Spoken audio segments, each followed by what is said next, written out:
Fantastic. Session, guys. Darren, thank you very much. Appreciated. Let me just open up the presentation for tonight. Okay.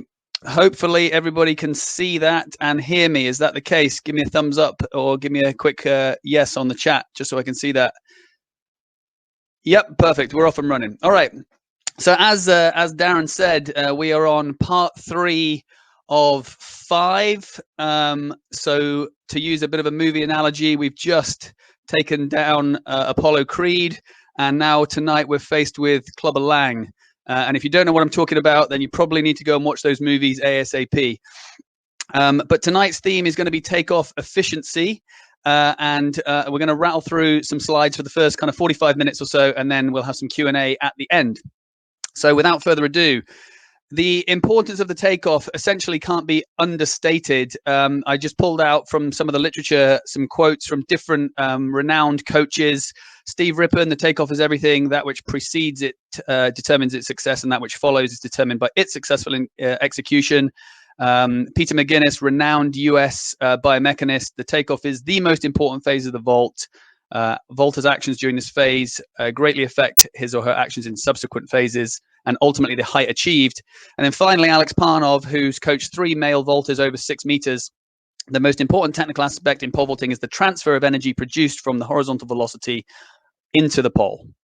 So I think there is general consensus in the coaching world that takeoff is this kind of pivotal moment within the vault and the most important phase of the jump. So what's the purpose of the takeoff? For me, there's 3 things that we need to kind of understand. Firstly, the takeoff sets up the rotation of the pole to the vertical about its tip in the box. That's the first thing. We transfer and store energy from the approach run in the pole, which we can then utilize later in the jump. And by the end of the takeoff phase, and I'll explain what that is in a minute, we need to have kind of put the vaulter in an optimal position to swing. Without that, subsequent phases end up in a bit of bother. So those are the 3 primary kind of purposes of the takeoff for me. And again, another quote from Peter McGinnis, who's a smart guy, and I'll give you the reference for his paper on the pole vault takeoff at the end. He defines an effective takeoff as one where the vaulter maintains or increases their energy that they've developed during the run while minimizing energy losses. And again, we'll talk a little bit more about that later on when we get into some detail. And in the previous presentation, we talked about the importance of speed, and we kind of even might have gone as far as saying, well, look, the speed that the athlete generates is possibly the most important thing. That's true to an extent, because without that initial high level of energy created by speed, you've got nothing. But you have to then utilize that speed and transfer it from the run up onto the pole. And as we just alluded to with Peter McGinnis's quote, perhaps the best way of understanding that is understanding this kind of energetics. If we have a certain amount of energy by the time we get to the end of the run, then by the time we come off the ground, how much of that energy do we still have either stored in the pole or in terms of speed, either vertically or horizontally, that we've still got at that point in time? For me, that kind of encapsulates how efficient the takeoff has been. You know, have you lost or have you gained overall kind of net energy during that takeoff? And of course, there's so many contributory factors to that, which we're going to go through tonight. Where does the takeoff start and finish? I mean, there's a lot of answers to that, but and I'm not going to get into what's right and wrong, but for the purposes of tonight's discussion, because we need to cover off on the plant from last time as well. So for the purposes of tonight's discussion, we're going to assume that we are going to start the takeoff phase 2 strides away from takeoff, so 2 steps back on the left foot for a right-handed vaulter. And it's going to finish when the vaulter achieves what we call the C position, immediately before their takeoff foot changes direction. So just to conceptualize that, after takeoff, the takeoff foot travels backwards in relation to the kind of center of the vaulter as they run over their foot, but then it reaches a certain point where it stops traveling backwards and it kicks and it travels forwards again. So at that moment where that foot changes direction, that's going to be where our takeoff finishes in terms of the phase. So hopefully that's conceptualized for you a little bit. And what's included in that kind of block of time is the planting action, the penultimate step, the final step, the what I've called the takeoff intention, what the intention is as the vault is coming off the ground. It's listed there as the pole plant, which you read it a lot about in the literature, but it's confusing when you think about planting the pole versus the pole plant. But the pole plant is when the pole tip touches the back of the box. the toe off when the athlete's foot leaves the ground, and then what I've termed the pole entry, so the vaulter going into the pole system, if you like. So all of those things we're going to kind of touch on this evening in one form or other. And then just to visualize that, hopefully this is clear on your screen here. This is a really nice graphic from an old edition of New Studies in Athletics, I think around 2000, of Bubka. And it's a really nice sequence of photographs that goes all the way through the vault, in fact. But this block of images here captures exactly what we're going to talk about tonight. Image 1 on the top left of the screen is him 2 strides away from takeoff, pole parallel to the ground, and then you can see him planting the pole across the top of the screen, then the next row down onto his takeoff, and then frame 17 in the bottom right hand corner is that C position where that takeoff leg is about to change direction. So that sequence of images there is essentially what we're going to be talking about tonight and understanding in a little bit more detail. And just to link this back to our deterministic model that we opened up with in week 1, takeoff efficiency combined with speed at takeoff drives how high an athlete can grip on the pole. And we want to make sure that that grip height is as high as we can, because the higher we grip, typically, as long as it's in balance, the higher we can jump. So takeoff efficiency drives grip height for the vaulter. And we talked about this before, that the training prescription and the work that we do with athletes exists in kind of 3 domains: physical, behavioral, and technical. And all of those will contribute to success in the takeoff, but different weightings at different times. And I will try and touch on that as well in terms of whether this is physical preparation, technical preparation, or behavioral. So if we extend our hierarchical model further down, then with takeoff efficiency as the heading now, 3 key areas emerge for me underneath that. The first one of which on the left there is the physical ability to manage the forces that come with speed and convert a critical percentage of those from horizontal to vertical at takeoff. So that's the left-hand side, and that's what we're going to take on first this evening.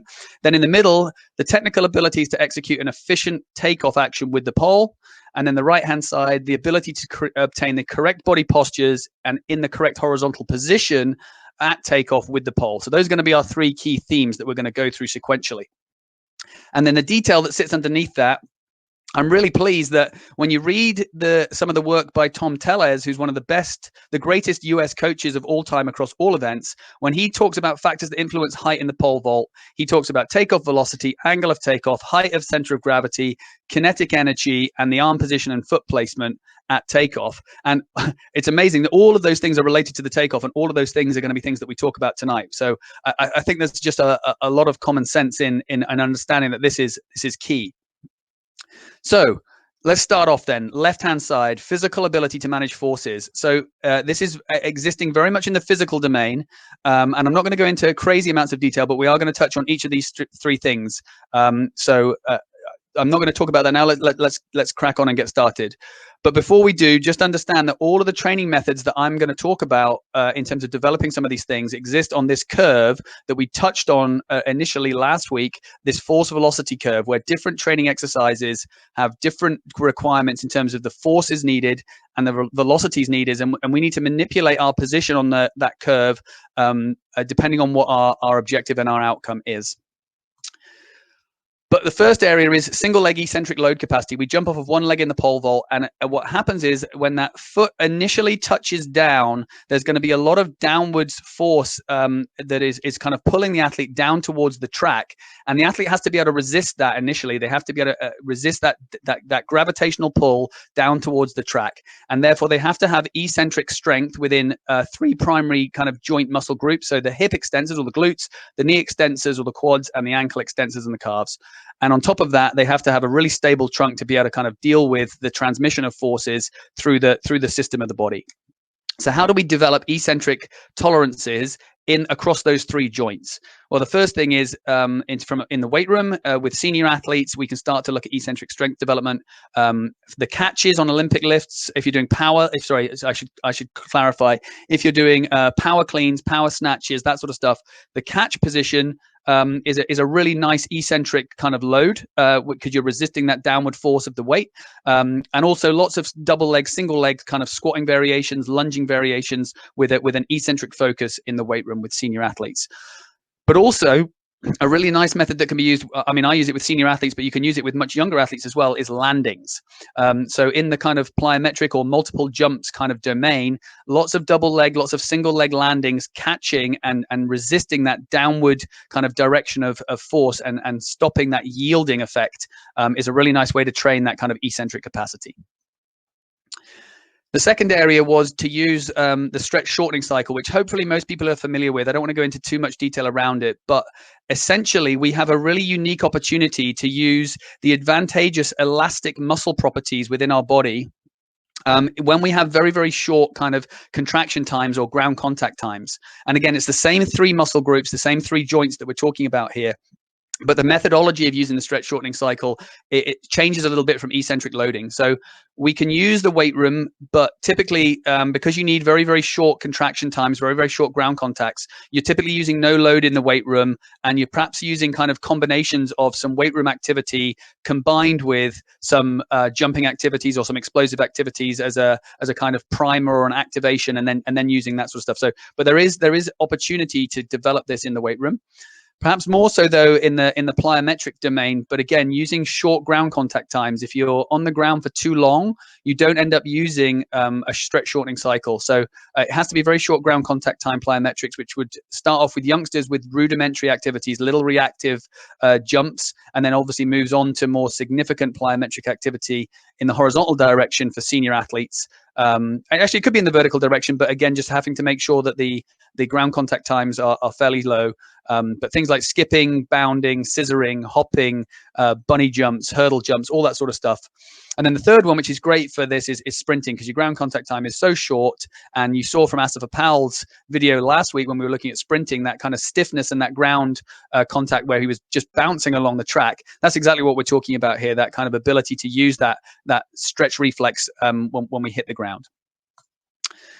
And then the third one is the maximum kind of concentric contraction that then pops us up off of the ground at the end of that stretch shortening cycle contraction. So again, I'm not going to go through this again, but it's the same muscle groups, the same joints that we're talking about in terms of jumping activity.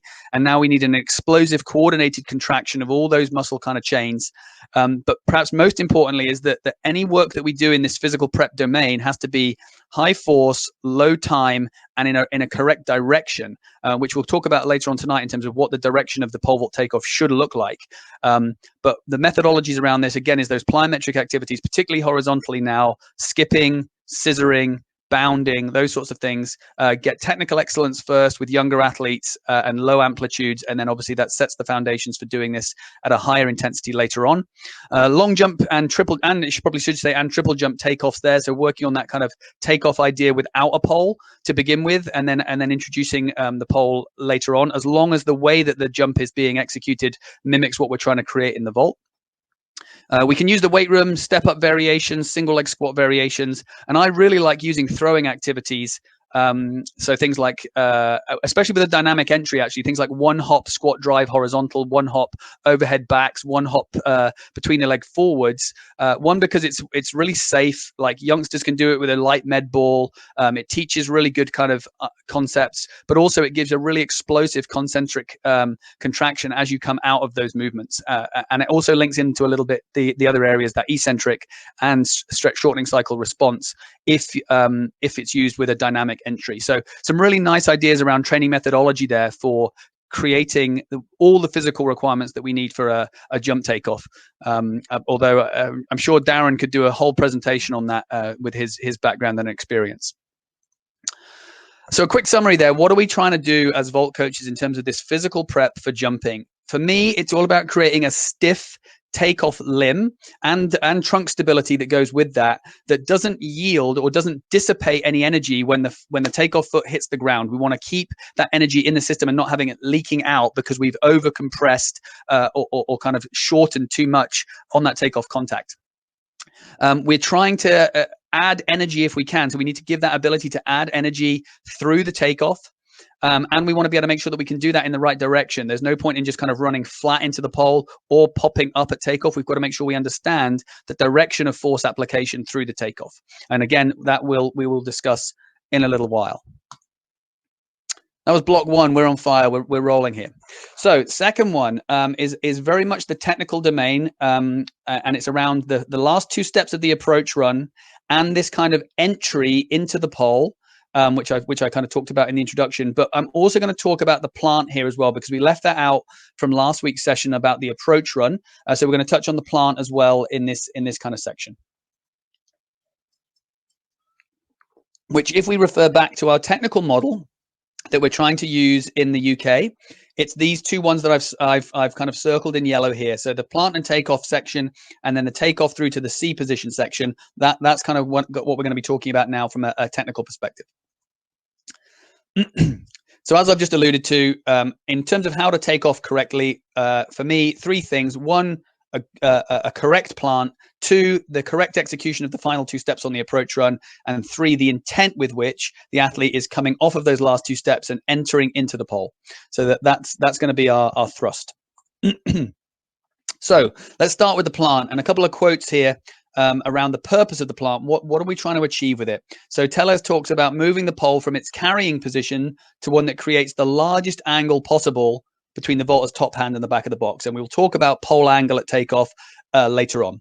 And then Gunter Tito's interpretation, which is a bit more linked to the energy kind of perspective, is in order to minimize energy transmission losses, the pole plant and the takeoff must form a movement unit. And that's why it's actually quite nice to talk about the plant and the last two steps together as one discussion tonight, because those two things, they are a very coordinated movement and they have to occur in synchronization as a movement unit. I like that expression, to avoid losing energy as we execute it. So a lot of a historical discussion was, should the plant be initiated 2 or 3 steps away from takeoff? For me, it's not massively relevant. And actually, if you really study a lot of film, very few male vaulters start the preparation for the plant 3 steps away, only because when you're gripping at 5'10", 5'15" on a massive pole, the compromise of trying to initiate the plant 3 strides away is far outweighed by the compromises that you have to make in order to handle a pole with that much rotational torque at those sorts of speeds. We do see much more kind of lower grip vaulters and female vaulters preparing 3 strides away. But for me, I don't want to get bogged down in that. Not totally relevant. For me, 2 strides away from takeoff, we've got to see the top hand of the vaulter starting to rise up past the kind of ribs and the armpit in a curling action, which we will look at in a little while. And by the time they get to 1 stride away from takeoff, which I've termed the transition, the top hand should have curled from the waist, now be on the top of the head or by the temple of the vaulter, and we've moved from a curling to now a pressing and a pushing action throughout the last stride, so that by the time we get to step 0, the takeoff step, the top arm is extending vertically up above the head. So those are the key kind of moments for us, and we're going to look at those in a bit more detail. But if we go back to that photo sequence of Bubka, I've highlighted the frames where we're kind of looking at in terms of key moments. So here in the top left, frame number 1, 2 strides away from takeoff on the left foot, the pole's parallel, and he's just about to start that curl with the right hand up, kind of past his ribs, past his armpit, up towards his head. By the time we get to the second row at frame number 8, and he's on his right foot contact there, you can see that the pole is now, that his right hand is right here by his temple on the top of his head. And then on the bottom row, by the time we get to frame 14, and he's just about to leave the ground, he's really reaching up with that top hand. You can't see his ear. That's a good indicator for me. You can't see his ear. It's blocked by his arm. He's reaching up as high as he can, extending with his arms up through the takeoff. So those are our key moments that I look for when I'm studying the plant in the vault. So let's look at some video. This is Thiago Braz. This is his jump from the Olympics in Rio, his 6:03 jump. It doesn't play all the way through, unfortunately, but it shows what I want to look at in terms of a planting action. So let's just have a quick look at Thiago. We're going to have a look at his last 2 steps later on as well, because they're really cool what he does. But let's watch again. He's coming in from the mids here and then planting. And let's just count the steps in so we can just be sure we know what we're talking about. 3, 2, 1, 0. And again on 2, 3, 2, 1, 0. He's initiating 2 away. The hands are on the head, 1 away, and he's extending through the takeoff on the 0 step. If you can't see the video, guys, Darren will type some advice now about how to resolve that. It's to do with the engine that you're using, I think. So I think that's the bigger issue. So that was Tiago planting action. Let's have a quick look at Bubka planting the pole as well, because he plants the pole really nicely. So this is Bubka. He's 4 strides away because this is in a slightly slower speed. So this is Bubka planting the pole. 2 strides away, 1 stride away, extending. Let's watch it one more time. 3, 2, initiate, 1 head, 0 takeoff. We can see him hitting those key positions, but it's not a static position, it's a moving position. These are just landmarks that we can look at while we watch the flow of the plant, and we'll talk about the flow of the plant in a little while. So back to the presentation. That was a couple of nice videos that show the planting action. But just quickly, some stills just to reinforce that, because it happened pretty quickly. This is Tiago on the right-hand side of the screen, 3 strides away from takeoff on his right foot. Then in the next frame, and you can see actually on that right-hand picture there, he hasn't initiated the plant at this stage. His right hand is still down by his hip, and the pole isn't even parallel yet. But then by the time we get to the next picture across, the third from the left, the pole's now parallel with the ground. You can see his backhand, his right hand there is starting to lift up towards the ribs. He's starting to initiate the plant. The next frame across, on the right foot contact, the pole's up by his temple, and then in the final frame on the left-hand side, his hand is fully extended up above his head. And that's a really nice sequence of images that demonstrate key positions during the planting action. And if I click on 2 frames, we can see the same for Bubka here. 2 on the left-hand side of the screen, a left foot contact, 2 from home, pole parallel. And this is a nice image actually, because you can see the pole is really well balanced here. If you look at the midline of his body, it almost cuts through the midpoint of his 2 hands. So the pole's really balanced here. He's not taken the pole too far behind him. He's not pushed the pole too far out in front of him. He's just really balanced with the pole in this position. The middle frame there, he's on his right foot, 1 step from home, hand by the temple. And then the last picture, he's extending up through the takeoff, reaching as high as he can with his right arm. So I want to I've kind of just touched on it a little bit there. I want to dispel a couple of planting myths that have kind of grown over the years. And I can understand to a point where some of these came from. But for me, a lot of people talked about for a long time, the front hand of the Volta, so the bottom hand, should never, ever, ever drop during the plant. Now, I don't know how you get the pole from being upright at the back of the run with this hand kind of level with your clavicle. I don't really know how you lower the pole without dropping this hand. It's not possible. Okay, yeah, you don't want to drop it down by below your waist, but it has to move downwards a little bit in order to facilitate the lowering of the pole. It's a balancing act between the 2 hands, how you lower the pole. So don't worry too much if the front hand does come down a little bit, but obviously don't let it drop down below the waist. I think that's the message. Second one is the top hand, the right hand for a right-handed Volta, being bolted onto the hip and never being allowed to move from the hip. I've heard that a lot, and that's not true either. What you want to do is the hands, to a certain extent during the run, should move a little bit to allow the natural coordination of the upper body and the lower body in that kind of oscillating and undulating movement pattern that happens when you run. And if you lock in and you bolt the hand to the hip, that can't happen. And it's the same with the plant. The hands have to move around in a way that allows freedom of movement, and being stuck on the hip, it doesn't allow that, and it puts too much weight. When you've lowered the pole, if that right hand's bolted to the hip, it puts too much weight out in front of the Volta. Whereas we saw in that image of Bubka just now with that right hand slightly off the back of the hip, it's a much more balanced position. It allows you to counteract the weight of the pole lowering in front of you. Third one is the shoulder axis being square to the front throughout the run and the takeoff. Again, by the time you get to takeoff, yes, the shoulder axis wants to be square, and you actually want to be hitting quite proactively with the right side of your body if you're a right-hander. But the shoulder axis should move and oscillate this way during the run. And again, during the plant, you should allow that shoulder axis to rotate open to allow the curl phase to occur, and then hit back with the right side through the takeoff. And then finally, this kind of idea that the right arm must be straight before the pole tip touches the back of the box. For some athletes, that's absolutely right, and you will see that right arm fully extended. For others, having a small bend and allowing that arm to straighten and using the elastic properties of the body through that kind of final little bit of the takeoff. Again, I don't have a massive issue with that, and a lot of athletes use elasticity in their jump very, very effectively. So if those are the myths that I've just tried to dispel a little bit there, what am I actually looking for? What's really important to me? And we'll look at some video again in just a second. But firstly, I want to see a continuous flowing and effortless movement. The plant shouldn't be jerky. It's not about positions. Those are landmarks during a flowing movement. The direction of hands should be upwards and a little bit forwards from the starting position, because for me, the right hand should be slightly off the back of the hip when the plant initiates, and then it ends up directly above the head with the, like I say, with the arm blocking the ear at the point of takeoff. So upwards primarily with a little bit of forwards movement of the hands.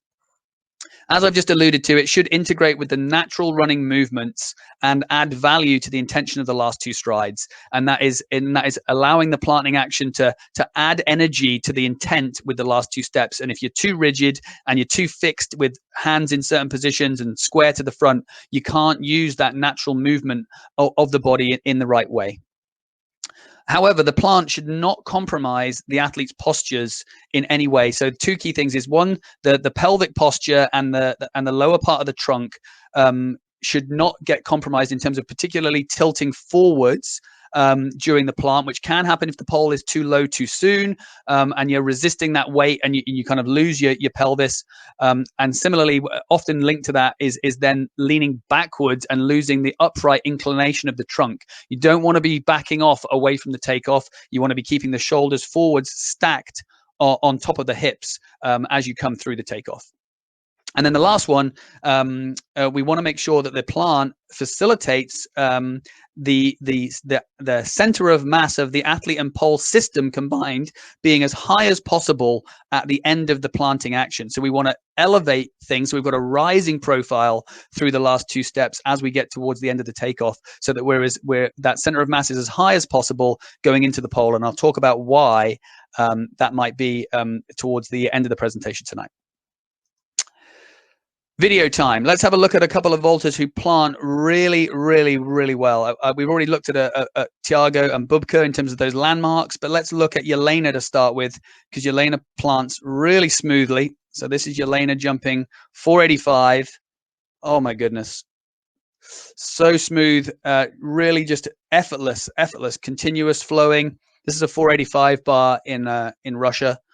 We're going to watch it one more time because that plant is so good. So 3, 2, she initiates a little bit before 2. You can see there again on the women's vault here, somebody initiating just before that left foot touches down, so coming off of the third step. But that's a 445 pole, so it's a little bit more achievable. So Jelena, great plant. And then the other person I want to have a quick look at is the outdoor British record holder, Steve Lewis. Steve had an amazing plant for me, one of the best I've ever seen. This is a jump. It's actually a miss, but this is a jump of his from Sheffield in 2010, where he misses at a British record of 582. This is a fast clip. I'll play it a couple of times, but look how smooth and kind of, I don't know what the right word is other than effortless, but it's just so synchronized. The planting action, it looks so easy for him. Boom. Amazing. And it just allows him to transfer his speed onto the pole. Let's watch it again. Where's it gone? Oh, we missed the start. Hold on. I don't know if you missed the start, but I missed the start. Let's see if we can get it. Here we go. Just beautiful, beautiful. Love how Steve planted the pole. Amazing. Right, I'm getting carried away watching pole vault videos. Let's get back to talking about the takeoff. Steve, smooth plant. Right, so that's the plant. Now let's talk a little bit about the final 2 steps of the approach run from a technical perspective. We're going to start with the penultimate step. So this is for a right-handed vaulter going from left to right during the curl phase of the plant. So whilst the pole is being moved from the hips or from the waist, sorry, up to the temple. For me, that penultimate step, the key aspect of it is that it sets up the opportunity for a great takeoff step. And the way that it does that is the athlete spends slightly longer in the air than on the takeoff step. Okay, because they're in the air for a little bit longer, their step length will actually increase just slightly, and it'll certainly be longer than the final step. We'll talk about that later. And the reason that they're doing that is that little bit extra time in the air gives time to what I call gather the takeoff leg, ready for the final step. We want an active final step, which we'll talk about in a second. And giving a little bit more time in the air with that penultimate step offers the opportunity to do that. The other point I want to make about the penultimate step is when that right foot comes down at the end of the penultimate step, it should be flat-footed. It should be a flat-footed contact, not on the toe. And we need to be really mindful of the external rotation of that foot. So if you're watching the vaulter from behind and that right foot is really cranked out to the side, out at about 45 degrees, that's not good. Both of those things, a toe-y landing and an externally rotated foot, has got injury risk written all over it. That's got Achilles, ankle, disaster waiting to happen. So we need to be really careful of that. The reason that that right foot flares is because of the carry of the pole and the plant of the pole rotating the shoulder axis a little bit, and then the hips and the leg going with it. So we need to make sure that our athletes are really well physically prepared in terms of the. I'm not going to go into the details of it. If you're interested in that a little bit more, let's pick that up later, or message me separately. But that's another presentation in itself around kind of medical and injury prevention. But just be mindful, landing should be flat-footed and minimize the external rotation of that right foot. And then the final step, the last step, the takeoff step, if you like, occurs while the vaulter is going from this position with the top hand by the temple to an extended position with the arms pushing up over the head. And during that phase, the takeoff step, the takeoff leg, what I've called, cuts through quite low with the shin angle parallel to the ground. We don't want to see the leg cycling like a running step with the heel really coming up tight to the butt, because then what we tend to see then is the shin angle swing out too much and put the foot out in front of the vaulter. So with the shin angle low, the athlete tries to step down off of the takeoff step. And what that offers is the opportunity to do what a lot of people would call an active takeoff, where the foot placement goes more underneath the center of mass. So you get that foot traveling backwards in relation to your body before it strikes the ground. What that does is it minimizes braking forces because it's less in front of the body, and it offers the opportunity to really transfer speed off of it very, very well.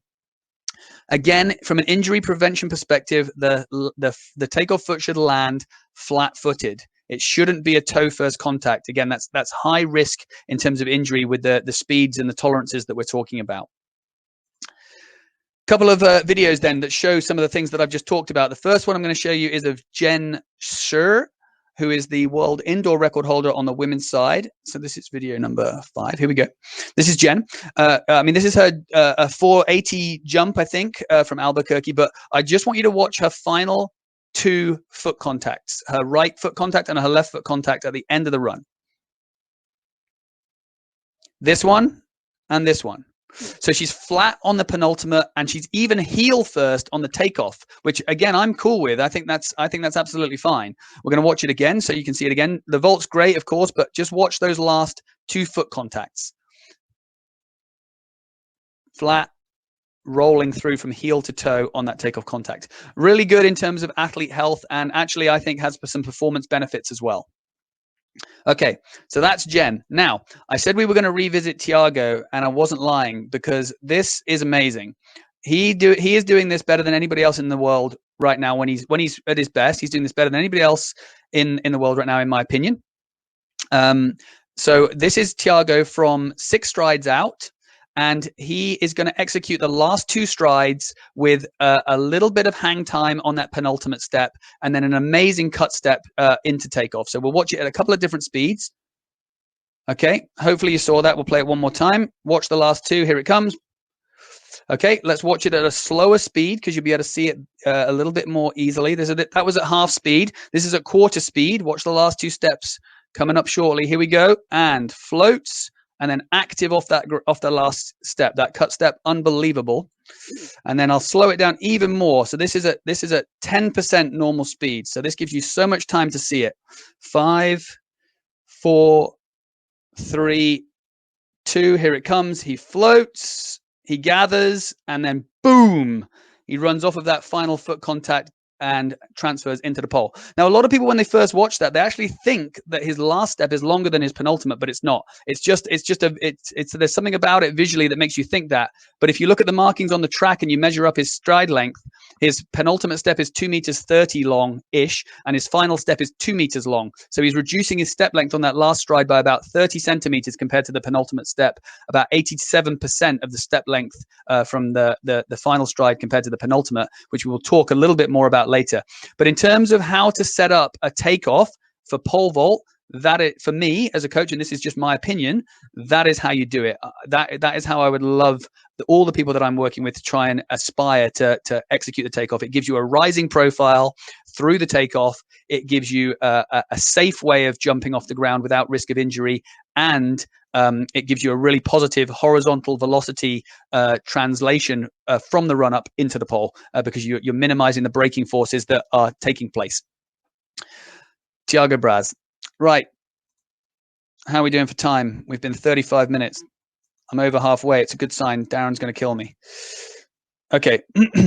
I just mentioned the ratio of the last two steps that Tiago uses, and I think this is important, just if not for measuring specifically, but just to conceptualize. So I've pulled up some data from three recent big meets when it comes to elite vaulters. So we've got the 2017 World Champs, the 2018 World Indoor Champs, and the big meet that Renault runs in Clermont from this year. And if you look at the green stuff, the green is the averages of the last two-step ratio. So you can see that the average of the averages is 94% for the majority, if you average across all vaulters. Now, there is a huge range. Some people are really short, they're 84%, and some people are actually longer on the last step, they're 107%. So there is individuality in this, and Renault actually is longer on his last step than his penultimate. So it can be done, but in my opinion, that's not the right way to go about it. I would like to see athletes executing their final step at around 90% of their penultimate. And on the women's stats down the bottom here, we kind of see a similar profile. On average, 95-ish%, but a range of 88 through to 106. And yeah, for me, everybody's adopting a different style here, whether it's intentional or not, who knows? But ultimately, for me, the data should look like between 90 and 95% on that final step. So last section within this subsection is this intention of the takeoff. And it's all about how the athlete enters the pole and transfers the energy from the run up into the pole system. And I love this quote that I heard from Mondo, and I'm not sure if Helena's listening tonight, but if you are, good evening. He said in an interview, I'm trying to hit the pole as hard as possible at takeoff. And that as an intent is absolutely spot on. But for me, what is this about? Whilst we're encouraging, as we've already talked about, being as tall as possible at takeoff and executing a jumping action, for me, the intent must be to jump forwards and upwards, of course, but to jump forwards through the pole at takeoff. And why is that? Okay. I wrote these slides and it's pretty biomech heavy, so I'm not going to spend too much time on them, but just bear with me for a split second. So as we take off, the force that we've got, or the energy that we've got, is transmitted into the pole via our hands. We know that. And if we look at what that force looks like, by virtue of the fact that you're coming off the ground, that you're going to be hanging on this top hand. So the force direction is a hanging, not a pulling, but a hanging, with the force directed forwards because you're moving forwards very fast, and downwards because you're hanging on that top hand. The left hand resists against the pole, but is also moving forwards, but it's because it's resisting, the direction of force is upwards and forwards. Okay, and we can what we call resolve those. To understand this better, we can resolve each of those forces into a parallel force that goes down the pole and a perpendicular force that acts at 90 degrees to the pole. Because there's some because with this force vector on the bottom hand, there's some force going forwards and there's some force going upwards. And with the top hand, there's some force going forwards and some force going downwards. Hopefully that was clear in the limited time that we've got. The perpendicular forces, the ones acting at 90 degrees to the pole, serve to rotate the pole around its axis in the box and serve to act against one another between the top hand and the bottom hand to create a force couple that starts or initiates pole bending. Not relevant for this particular discussion tonight, but we can talk more about that at another time. But what I do want to talk about is the parallel forces. So these are the forces that go down the pole, down the line of the pole from both hands. And now because the pole is stuck in the bottom of the box and can't slide, the only way that those perpendicular forces, those parallel forces can offer opportunity to rotate the pole is by bending it, by compressing it, which shortens the chord and allows the pole to rotate more quickly. The greater the takeoff angle of the vaulter, the more the vaulter goes upwards through the takeoff, the lower those forces that run parallel and down the line of the pole, the less. The lower the takeoff angle of the vaulter, the more the takeoff angle of the vaulter is of a forwards orientation, the more you get parallel forces running down the line of the pole. And because of that, you get big bending forces that cause the pole to collapse. It's like It's like a tower collapsing. If once a stick starts to bend, if you push it from the end, you get that collapsing force, and that's what happens if you go low into the pole. Not low, but at a lower takeoff angle, those collapsing bending forces increase, which allows you to really shorten the chord of the pole and rotate the pole through to the vertical, as well as store a lot of energy in it, of course. So little tangent there, but this takeoff angle of the Volta for me is very, very important. So that angle that I've highlighted there between the horizontal and the projection angle of the Volta, or the Volta center of mass, doesn't matter, just conceptually, the angle that the Volta projects upwards with at takeoff compared to the horizontal, that takeoff angle is quite significant. So let's just look at it for a second. This is what the data shows us. The average takeoff angle for the men in those competitions that I spoke about earlier is around 18 degrees, but a range of 15 to 23. And on the women's side, it's 20 degrees on average, but a range of 16 to 25. But typically, if you look at more data, if you look at more studies, the standard takeoff angle in the pole vault is around 17 to 20 degrees, which is a little bit higher than a triple jump takeoff angle where you're really trying to conserve your horizontal speed, and slightly less than a long jump takeoff angle, which is normally upwards of about 22 degrees. So it sits somewhere in the middle of those two jumps. And that's pretty important and pretty significant in terms of how the athlete is trying to project themselves through the takeoff, conserving speed, but also trying to elevate a little bit. And what happens with these lower takeoff angles, with these big compressive parallel forces going down the pole, is we generally see the athlete going inside more, which is what we're going to talk about in terms of this C position, and the athlete repositioning themselves as far inside under their bottom hand as they can. And I've just pulled a couple of still images of elite vaulters here. On the left, we've got Bubka in that classic C position where he's almost in underneath his left hand. You've then got Fabiana, who's really driven inside here, and she's kind of almost getting close to her bottom hand. Eliza does this really well. She's gone inside there and hit that C position. And then Hooker's one of the most extreme of all time, just because he collapses his left arm quite a lot, as you can see there, in order to get further inside and really throw himself forwards and apply those parallel forces down the line of the pole. And that's pretty extreme, but we are going to have a look at it. Let's have a quick look at what Steve does in order to do this. So this is Steve's jump from the Olympics in 2008, where he won with an Olympic record of 5.96. And I'll just warn you that when you first watch this, it looks like he gets smashed at takeoff, but I can assure you that this is very intentional in terms of their strategy that they were using to try and go inside at takeoff. And I mentioned it earlier, but using that elasticity of the body through the takeoff for this vaulter was not a bad thing. He really applies a lot of parallel force down the line of the pole. That's a huge pole, a 520 pole. He's using like a 510 grip. I don't know what the flex of it is, but it's huge. And he's just throwing himself through that takeoff with huge intent. And because of that, the pole compresses and it rolls through, no problem at all. The risk to that strategy of going as extreme as Steve did is obviously injury risk, but his physical preparation was absolutely phenomenal. Let's have a look at another one of, let's have a look at Eliza. Eliza does this very, very well on the women's side, probably gets more inside than any other woman vaulter that I've seen. This is her 480 jump from the Olympics in Rio. Nice jump. Obviously, it looks a lot slower when you've just watched Steve jump in terms of the velocities involved, but the intent is the same. Watch as she goes through that takeoff, how she runs through the pole at takeoff, boom, and really drives forwards off of the ground, coming inside and getting into that C position. So that's Eliza. And then one more. Who are we going to look at? Oh, let's look at Mondo. I couldn't go the whole night without looking at the world record jump. Of course I couldn't. It would be rude.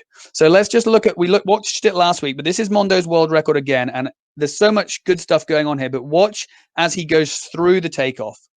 Poof. There's nothing but, he talked about, I'm trying to hit the pole as hard as I can. And you can see it when he jumps, right? You can see that he's just trying to smash this pole through the back of the pit. Boom. I mean, he's not a massive guy, and that's a 520 12.2 or something ridiculous, and he's just driving through that pole. Even though his takeoff is a little bit close, he's driving through that, but it is getting further away, to be fair. In the last 2 years, it's got further away, but he's driving through that pole with such aggressive intent. He just moves the pole and stores energy in it so well.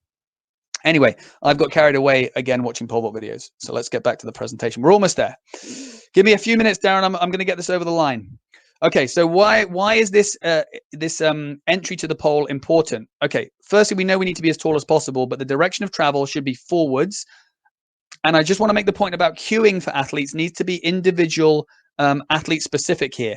If an athlete is popping up off the takeoff, then clearly you want them to cue forwards. If an athlete has no jumping ability whatsoever and is just running really flat into the pole and getting ripped, then yeah, you might change your cueing. But in principle, the direction of travel should be between, what did we say earlier, 17 and 20 degrees. Now, you're not going to measure that, but you can see it. Once you start to refine the coaching eye, you can see the direction of travel through the takeoff and whether it's too flat or too vertical.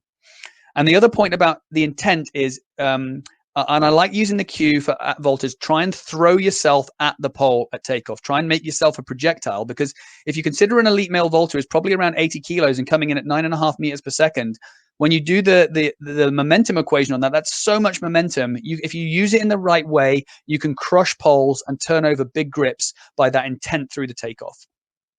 And then the other point I wanted to make here, which we touched on when we watched Steve's jump just now, was having the appropriate amount of tension in the system for the athlete through the takeoff.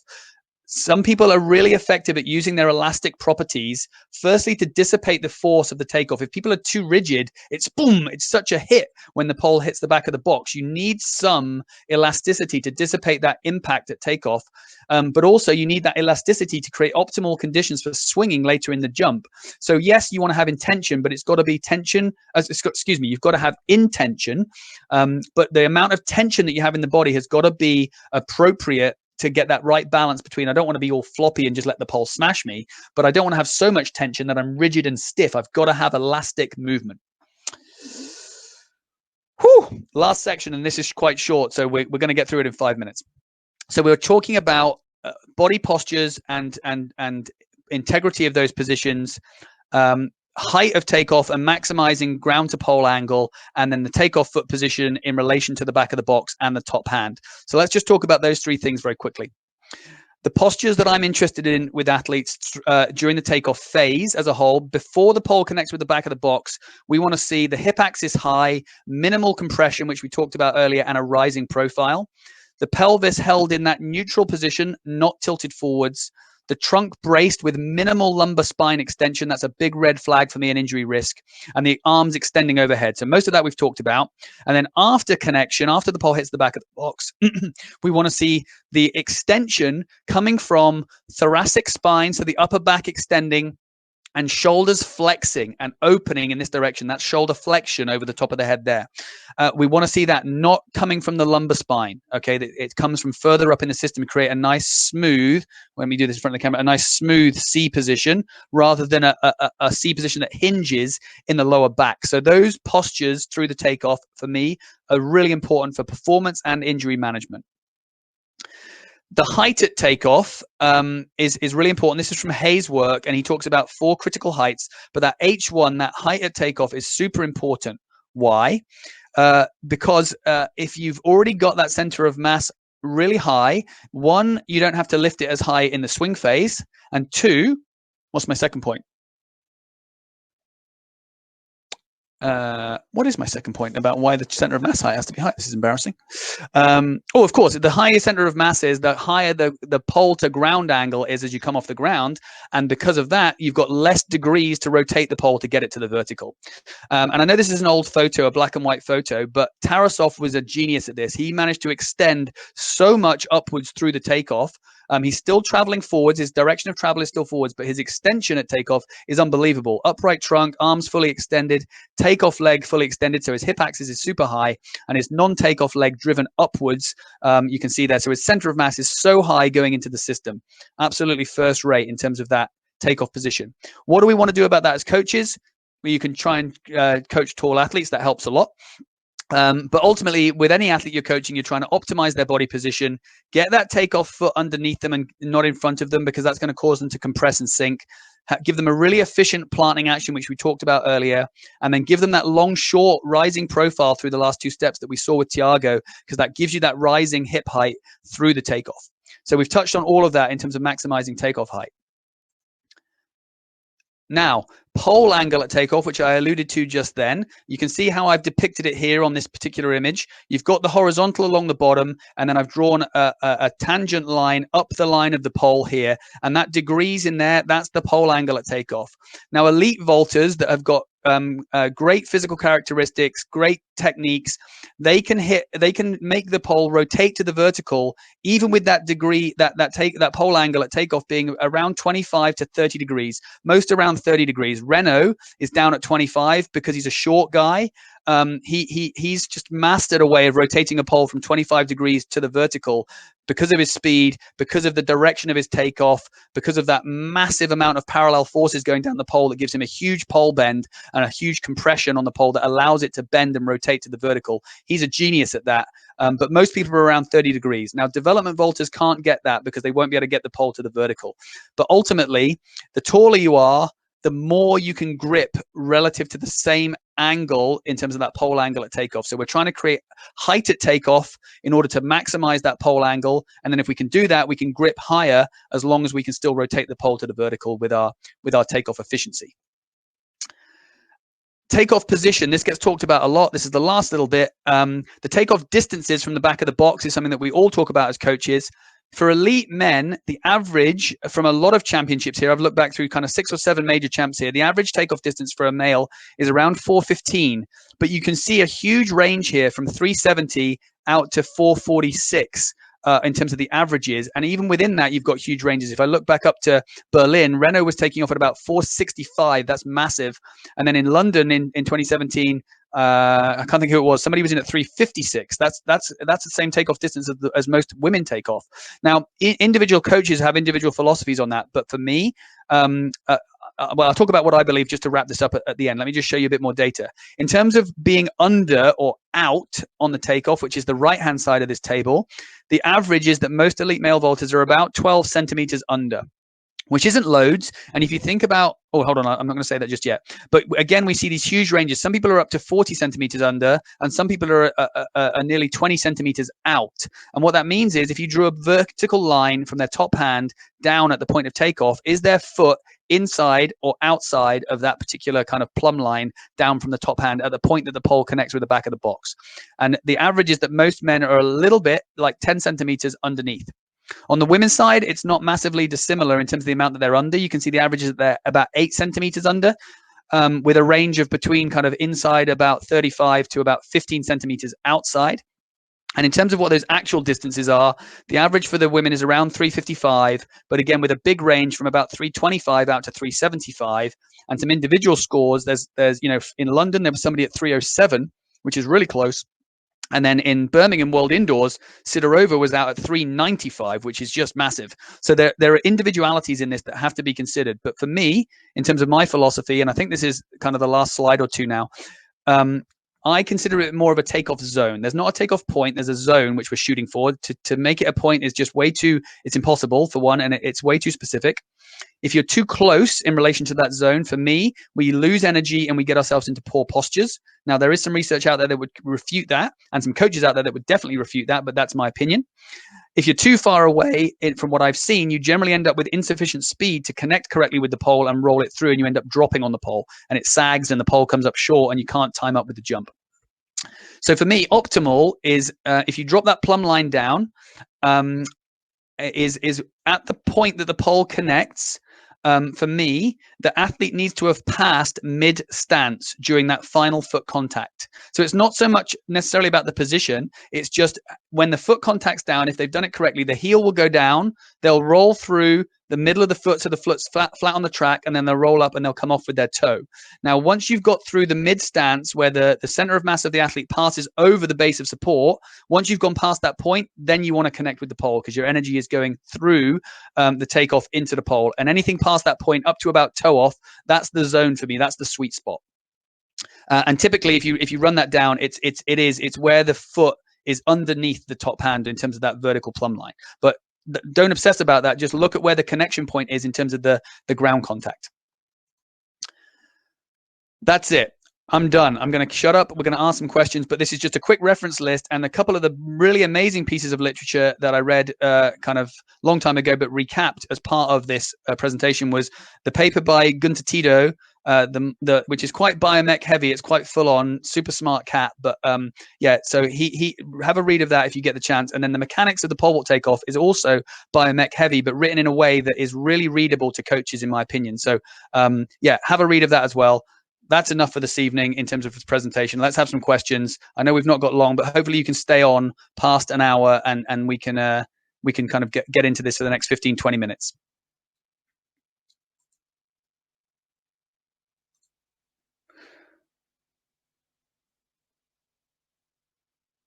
Do you want the right elbow more under the pole during the plant, top hand from shoulder to extension pointing towards the box, or more to the side? Oof. I don't know if I have a particularly strong opinion. I'm assuming if I'm facing you, if I'm facing the camera, you're talking about this arm, or let me get in the right place, the plant being here or being here. I mean, yeah, I think that's what you're saying. So do I want my right elbow underneath and pushing here, or do I want it here like a house and pushing here? I don't know if I have a strong opinion about it. I hear what you're saying about attack of the pole, but for me, in the bigger scheme of things, I don't know if I'd spend loads of time kind of going to town on that. I think allow athletes to find positions that are comfortable for them and work for them, as long as you're adhering to kind of key principles in and around that. I don't know, Al, do you have any thought on that? No, I think I'd agree with you. I don't have a particularly strong opinion, and I think if you're able to be in a position, I mean, I'm going to, as usual, give my answers based on thinking about developing athletes as a primary source of my coaching. I think if you've got time to start developing and being too picky about whether you're here or whether you're there, I think you've probably got bigger parameters and bigger fish to fry at that point. Cool. Do you have any drills for takeoff that you can do in quarantine? Holly Bradshaw does. She did a garden video thing recently. There's probably a better name for it than thing, but she did a garden training kind of session recently, and I'm pretty sure that's available on her YouTube channel. So go on to Holly Bradshaw, find her YouTube channel, and then have a look at some takeoff drills. But yeah, there are some things that you can do in the garden, working on that last two-step rhythm, working on direction of takeoff. A lot of the stuff that we talked about tonight, there's drills that kind of link and associate with those that are fairly easy to do at home, obviously without poles, without kind of landing pits, that sort of stuff. But yes, absolutely. Al, I'm sure with your guys at Millfield right now, you're kind of getting them to do all sorts of stuff like this, right? Yeah, we're running a number of sessions a week. I've put a few bits on our Twitter feed that we've done at Millfield Track. A lot of it's been really focused around developing timing and direction of the travel of the hands in the plant. So there's a huge amount of that stuff we can do. Time, so have a look on Twitter, have a look on Holly's Instagram. That's a really good source of that as well. And if you've got a stick or a broken broom or broomstick, you can do a lot of the normal plant drills you would do, walking plant drills you would do in a small space. As long as you can walk kind of 6 strides in that space, I think you can get done in small areas of garden or other safe spots to be able to do that in as well. Whoa, this is a big one.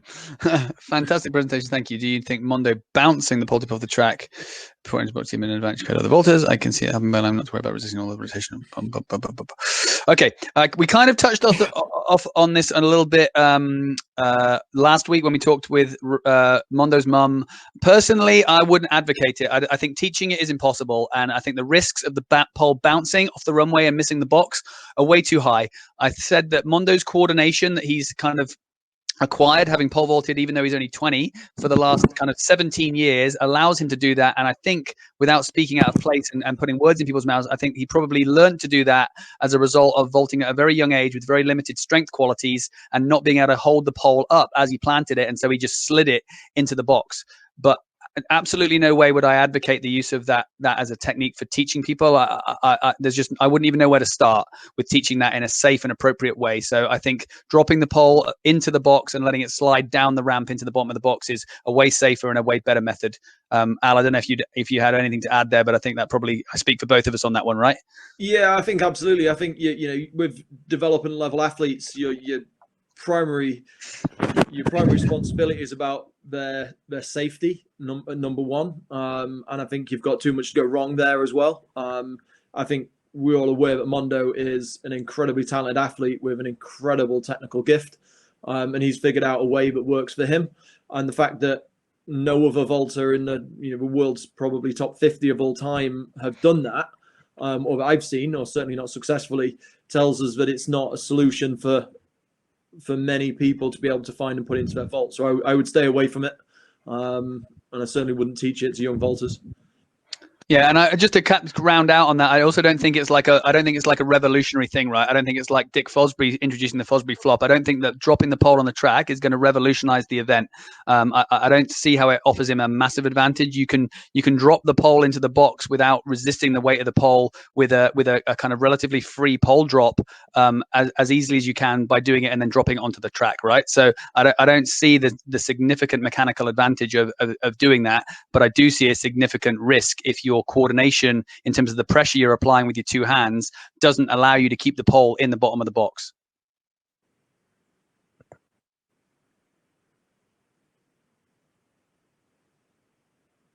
Al, do you want to take that to start? Yeah, I mean, I think with young athletes, when people are learning to bend the pole, yeah, absolutely, I cue young athletes to push the left hand upwards at takeoff. But again, it's about timing, and I think that happens as the toes left the floor and you've already got a connection with the back of the box. I think it's about the fact that the hand goes upwards and the shoulders continue to go forwards. I think where you get a lot of athletes who, if I turn side on, who will push that upwards and push the shoulders backwards, and you get that blocking mechanism is a problem, and will make life easy for them to bend the pole, very difficult for them to move a pole, and even more difficult to swing. So I think that's something to be really aware of. As vaulters get onto longer poles and are a little bit better conditioned, I would more cue the fact that the hand would go upwards and back to let them feel that stretch in here. So it would feel up and back, and the chest can go forwards. And as Scott's kind of termed it, get inside the pole. So I would look at the left hand going upwards. Potentially the athlete would feel it go back. It's a cue rather than something that you're not trying to necessarily, or for me, not trying to get them to get it back. Although we've seen with Steve Hooker that works incredibly well. But with development level athletes, it might be a cue, certainly push upwards as the chest continues to go forwards. And then, trying to see it so that when they finish that position where the left hand does get above the head as the chest moves forward and gets inside the pole. Yeah, I mean, Al, I wouldn't have answered that any differently. That was absolutely reflective of my thoughts. The only thing that I will say is that we haven't talked about this yet, but we will pick it up when we talk about on pole technique, is to do with grip width. Grip width can have an influence on what the bottom hand ends up doing in terms of its intention. But for me, absolutely, it should be driving upwards, not forwards, and then kind of linked to that, what was my other point going to be?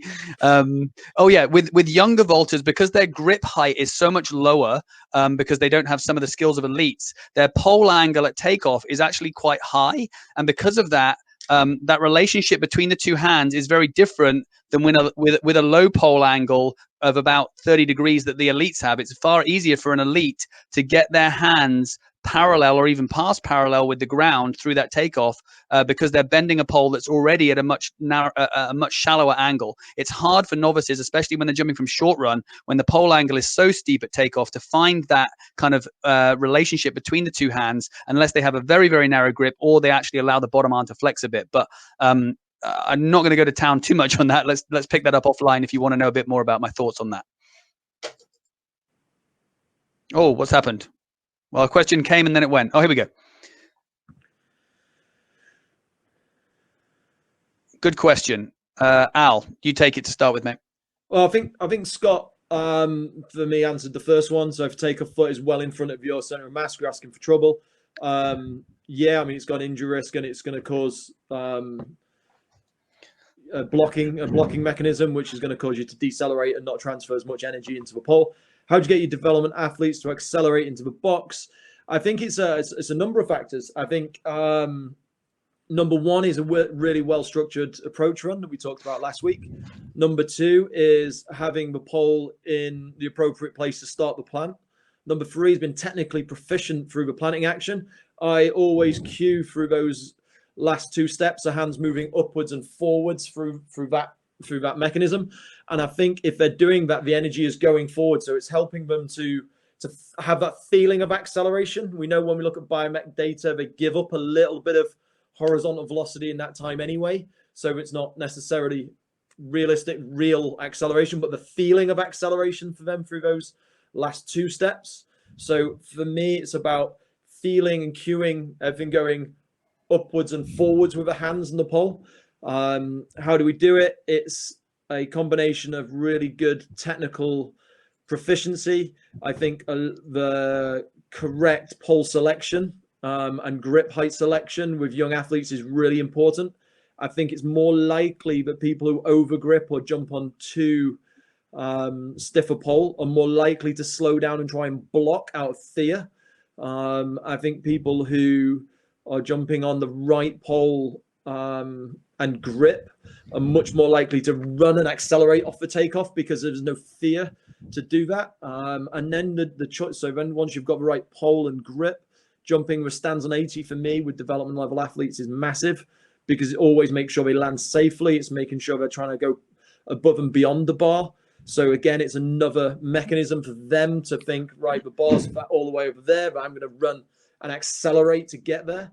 And then I think it's about the choice of exercise we use. So I think sandpit drills from short run, when I go back through the time of coaches I've spent time with, from seeing Petrov do work when I was in Formia to the coaches I've been lucky enough to be coached by, all of which I think were really good coaches in their own right, and culminated with being coached by Steve Rippon. We did a huge amount of work into a sandpit with very elite athletes, and I was lucky enough to train with both Kate Dennison and Steve Lewis for short periods, and seeing those 2 guys who were much more accomplished pole vaulters myself jump from intermediate runs into sandpit, landing on a pole vault mat in the sand, consistently came across as an excellent mechanism to teach people to be confident enough to accelerate through takeoff, and that can be scaled back with development level athletes where you don't have a pole vault mat in many sandpits. But I think from 6 or 8 steps, that work can be absolutely invaluable to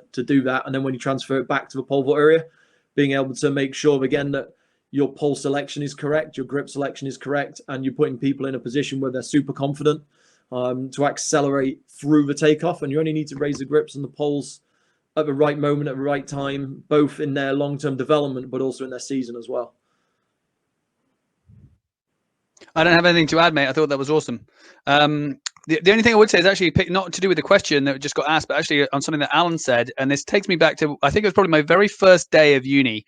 And I was sat in a lecture, and the first slide that came up was, within sports science, in terms of helping performers, we're trying to do one of 2 things. We're either trying to enhance performance or we're trying to reduce the risk of injury. And almost every question that we ask, when we answer it, we should consider trying to kind of touch on one of those 2 domains, and ideally both. But if you're not improving performance with an intervention, or you're not reducing the risk of injury, I would really question why we're doing it. And anything that we go about, I always kind of have one of those 2 things in my mind about, is this achieving that objective? That just kind of popped up when you talked about the first part of your answer, Al, where you effectively said that. Can I review the last 2 myths surrounding square shoulders and full extension at takeoff? Okay, so the shoulders for me should be square at takeoff, just to be clear.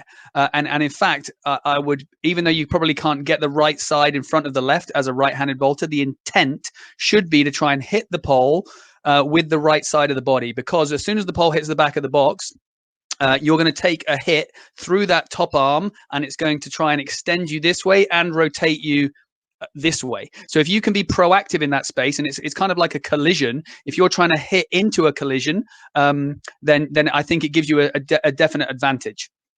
But my point was about the shoulder axis is it doesn't need to be square the whole way down the run, which is something that I've picked up on, which kind of seems to exist out there, is you have to keep your shoulders, if I face the camera, just completely square to the run all the way down. And then when I plant, I have to keep my shoulders square. Like, why? That, for me, that makes no sense. For me, the shoulders, the shoulder axis should move in relation to the running mechanics during the approach run, and in relation to the planting action during the plant. So, but absolutely, by the time we get to the point of takeoff and the pole connects with the back of the box, the shoulder axis should be square with the intent to hit through the right side.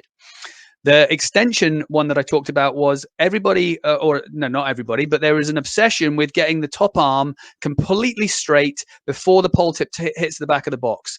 Now, in terms of increasing the center of mass height and increasing the pole to ground angle at takeoff, sure, I can understand the rationale for that. But everything exists within a continuum of compromise. And one thing that offers an advantage over here might offer a disadvantage over here. And if you watch film of a lot of elites, they actually still have a little bit of flexion in the top arm as they move through the takeoff.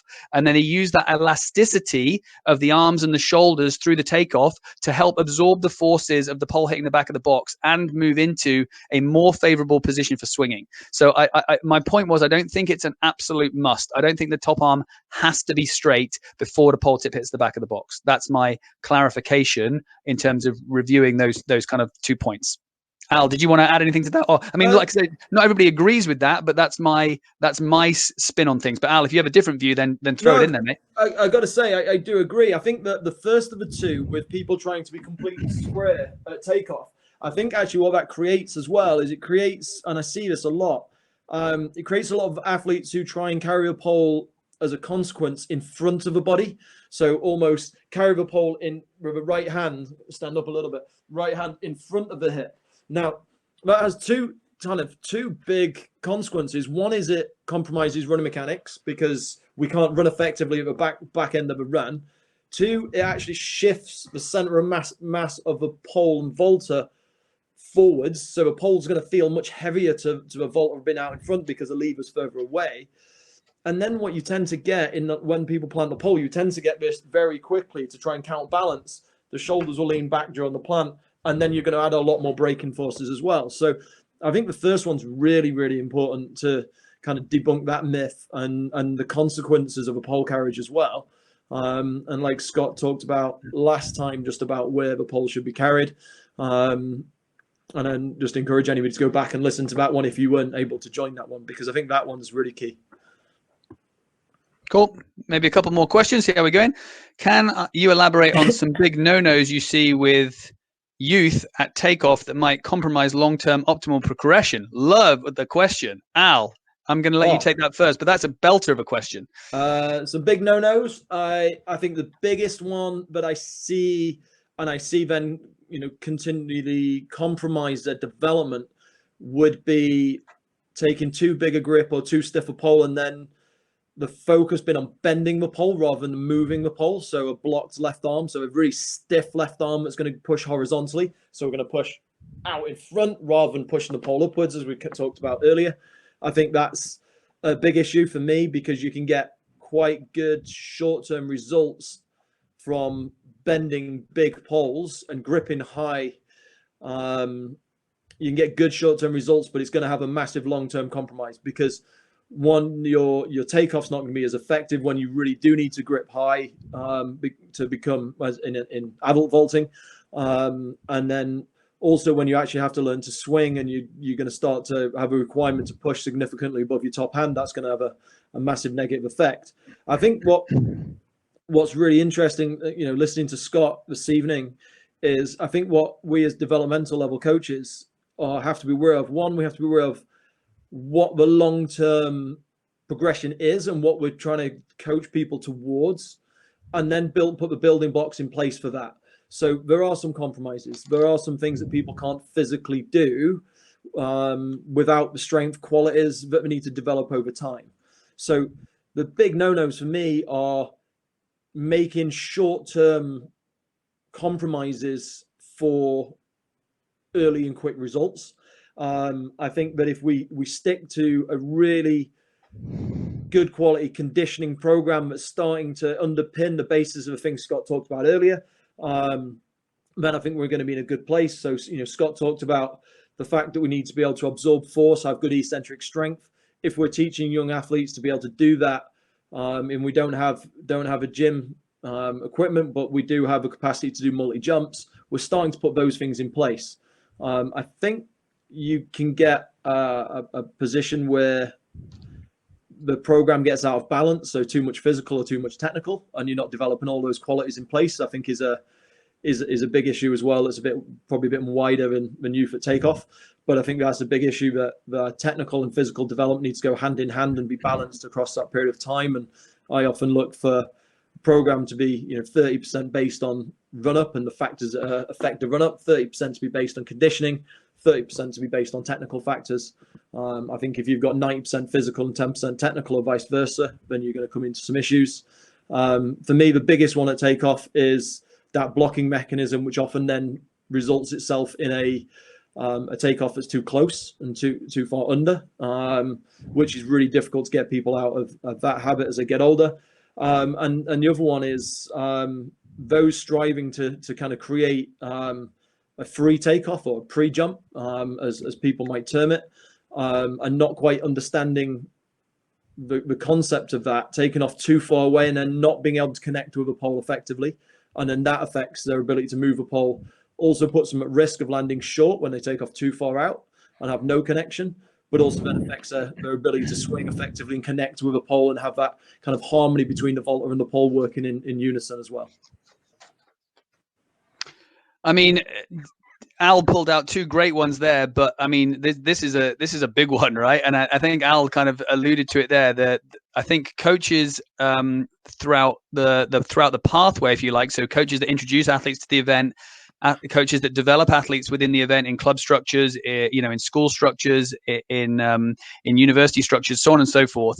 Them having an appreciation and understanding of what those building blocks are, those long-term foundational kind of progressions are, is so important for the long-term success of athletes and the sport as a whole. I wish more people would ask this question, but essentially, everything that I've said tonight in the presentation, the big no-nos are doing the opposite of that. So if you have no understanding of how to execute a correct takeoff of what that should look like in terms of that movement pattern, that's a problem. If you're insistent on taking off really far under or really far away, and you don't really understand how you set up the kind of idea of running onto the takeoff, that's a big problem.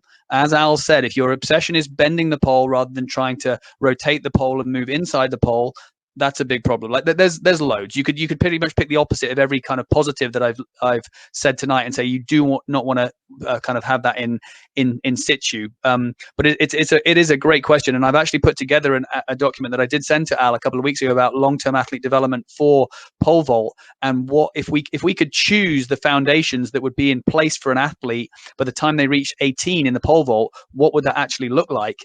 And actually, it's some pretty basic stuff about some real conceptual understanding in the technical domain, some really good physical preparation, some stuff around robustness, some stuff around behaviors, mentality, all that sort of stuff, like not creating a situation where athletes run through, so on and so forth. So, I mean, I'd love to pick that up at another time. Maybe we should do another Q&A or another session just on that at some point, Al. Absolutely. Nick, here he is. So this is the guy with the PhD in engineering asking me questions. So look, for me, the deceleration force comes from the foot being placed in front of the center of mass too much. So if you, and ultimately a little bit of that happens inevitably. You can't put your foot directly underneath or behind the center of mass when you're at full tilt, because you'll fall forwards into the takeoff, right? So you have to have a little bit of foot down in front of the center of mass. But for me, whether that touches down toe first or whether that touches down heel first, if it's too far out in front of the center of mass, you're going to get an increase in braking force. If it's in the right position, whether it's flat-footed or heel first, for me, like I say, as long as it's an active foot contact and you're rolling through that, I don't think it increases the braking force. Maybe from an engineering perspective or a mechanics perspective, you could tell me different, but I'm not sure that it does. Having said all of that, I think in all of these things, there is, and I mentioned it earlier, there's always a trade-off between normally a couple of different things that conflict with one another. So often from an optimal performance perspective, there may be something that is desirable, but the risk to health outweighs it. So for example, you could argue that actually it's better to take off from the ball of the foot in terms of pole vault and use the elasticity of the Achilles tendon running at 10 meters per second and jamming your foot into the ground and trying to do a takeoff off of the ball of the foot to use the elastic properties of the tendon. But for me, the injury risk of that is just way too high to kind of roll the dice on that as a strategy for performance. So I always think that there's a bit of a conflict there. To be clear, I'd be happy with a flat-footed contact. Jen uses a heel and a roll through, but like I say, I don't see how, as long as that is an active foot contact and it's not too far in front of the center of mass, how that adds any excessive decelerative force. That's just my opinion, and I'm sure somebody with even better biomechanics than me could shoot me down. Al, have I got that wrong? Tell me I've not got it wrong. No, I mean, you're the one that started the PhD in biomech. So my note here was, I think at times the gain that you get in athlete health far outweighs the small amount of speed you might give up by that. So being able to jump every day for a few years is much better, even at a slightly lower velocity than it would be to have a slightly higher velocity, but it'd be injured on 50% of your time. Yeah. Paul, thank you very much for your comment. Really appreciate that. Thank you very much, and great to hear that you're finding it a benefit. And yeah, you can use some of this material when we get back into the normal world. Brenna, you're very welcome. I'm enjoying putting them together, and I'm enjoying the sessions and the Q&As with Al at the end as well. It's awesome. I love it. But I mean, I'm a total pole vault geek, right? I could talk pole vault all night, and I know Al could as well. So, guys, I'm jumping in. It is 10 to 9. Whoa. We've got a few more questions, and perhaps we can pick them up offline. But I'm conscious that we're taking up a lot of kind of you guys' time this evening. Are you guys happy wrapping up there? I am. Let me just say what we've got coming up, just as a bit of a recap. So, yeah, 26th of May is the next session. We're going to take that branch of the deterministic model and look at pole stiffness and how that contributes to grip height. I don't think the presentation will be as long, but then I said that about this one, so who knows? But I'll try and keep the presentation a little bit shorter, and then, like you say, Darren, hopefully if there's questions from the first 2 weeks that we've not been able to answer through a lack of time, we can pick them up in week 3. And again, this session is recorded and will be available on Athletics Hub next week, towards the end of next week. So if anybody wants to revisit some of the content that Scott and Alan have covered this evening, then you guys are going to pick it up there as well. So guys, fantastic session again tonight. Thank you very much for your time and preparing and delivering this stuff. Awesome work. And attend to the audience, thank you very much for signing in. It's great having you with us this evening. And look forward to seeing you again, both with Scott and Alan on pole stiffness. Next week, we've got Vern Gambetta. He's going to be looking at planning considerations for combined events. We also have our online regional network session with Dennis Doyle for coaches who are based in the southwest of England. If anyone is interested in attending that network, then please email me at dritchie@englandathletics.org. Yeah, we'll see you all again soon. Dominic, I'm also looking forward to Darren's long jump sessions. Yeah, I've seen that. Yeah, they're coming. Don't worry. They're coming. Cool. Thanks very much, everyone. Good night. Take care. Thanks, everyone.